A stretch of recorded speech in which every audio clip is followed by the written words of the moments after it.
రాజ్యమే main point కింద చెప్పడం జరుగుతుంది. ఈ లోకంలో ఉన్న సుఖభోగాలన్నీ దేవుడు ఇస్తాడు. మొదటిగా ఏం చూడాలంటే మొదటిగా మనం పైన వాటిని వెతకాలి, దేవుని రాజ్యాన్ని వెతకాలి. అప్పుడు ఈ లోకంలో ఉన్నాయన్నీ కూడా మీకు ఈజీగా వచ్చేస్తాయి.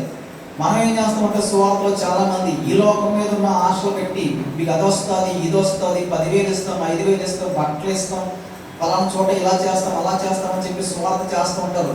అన్ని సువార్తలు అలా కొంచెం కన్ఫ్యూజ్గా వస్తుంటారు.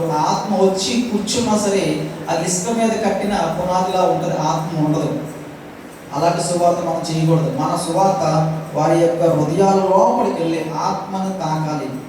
ఆత్మ తాలూకు విలువేంటో చెప్పాలి. నువ్వు సరైన దారివి కాదు, నువ్వు ఆత్మ సంబంధివి, నీ ఆత్మ చాలా పవర్ఫుల్, నీ ఆత్మ యుగ యుగాలు ఉంటుంది అని ఆత్మను తాకే సువార్త చేయాలి. ఎల్లకాలము శరీరాన్ని తాకి శరీర సుఖాలను అనిపించే సువార్త చేస్తే అది ఏమైపోద్ది అంటే ఇగో ఇసుక మీద కట్టినా అదే అయిపోద్ది, ఇల్లు అయిపోతుంది. అలాంటిది వద్దు. మన ఆత్మను తాకే సువార్త, ఆత్మను తాకే మాటలు చెప్తాం. ఆ మాటలు దేవుడు పరమాత్మతో లీనమైతే ఆ వ్యక్తి వచ్చి బండ మీద కట్టబడతాడంట. ఎలాగా? బండ మీద కట్టిన ఇల్లు కష్టాలు వచ్చినా నష్టాలు వచ్చినా తట్టుకు నిలబడుతుంది, కానీ కింద పడిపోదు. వెంటనే చర్చి మానేరు. అదవుతుందండి. మనం కూడా చేయొచ్చు ఒక డూప్లికేట్ సువార్త. పక్క వీధిలోకి వెళ్ళి మా సన్నిధికి వస్తే మీకున్న అప్పులన్నీ పోతే 4 రోజులు అంటే 10 మంది రారండి, వస్తారండి. కానీ అప్పులు తీరకపోతే కష్టాలు వస్తే రారా, కాలు జారి పడిపోయే అవకాశం ఉంటుంది. పడిపోగానే దేవుడు విడిచిపెట్టేస్తుంటారు, సన్నిధి విడిచిపెట్టేస్తుంటారు. అది ఇసుక మీద కట్టిన ఇల్లు లాంటిది. అలాంటి సువార్త చేయొద్దు. మన సువార్త ఎంతమందికైనా అందుతుందో వారి ఆత్మను తాకేటట్టుగా, వారి మనసును తాకేటట్టుగా మనము సువార్త చేయాలి. ఎన్నో ప్లాన్స్ ఉన్నాయి. దేవుడి యొక్క సన్నిధిలో ఒకటి చేసుకుంటూ వెళ్దాం. ప్రార్థన చేయండి. దేవుడికి ఇచ్చిన విన్నపం బట్టి ప్రతి రోజు కూడా 5 నిమిషాల నుంచి 1 అవర్ వరకు మీ ఇష్టం ప్రార్థన ఖచ్చితంగా చేయండి. అందులో ఈ అంశాలు పెట్టాలి. ఆత్మల రక్షణ భారం మనకు కావాలి. ఆత్మల రక్షణ మనుషులు రక్షించడం కాదు.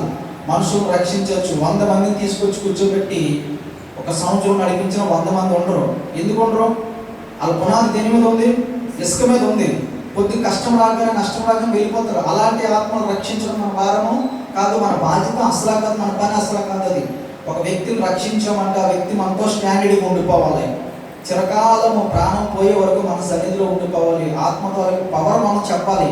ఒక్కొక్క వ్యక్తిలో ఎంత పవర్ కలిగిన ఆత్మ ఉంటుందో చెప్పాలి. మనం ఆత్మ దేవుని సన్నిధికి వెళ్తుంది, నిత్యము దేవుని రాజ్యంలో ఉంటుందని చెప్పాలి.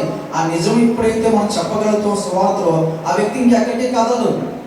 మీకు లాభం వస్తుంది, ఉద్యోగం వస్తుంది, పెళ్ళి వస్తుంది. ఇలాంటి సువార్తలు మనం చేయొద్దు.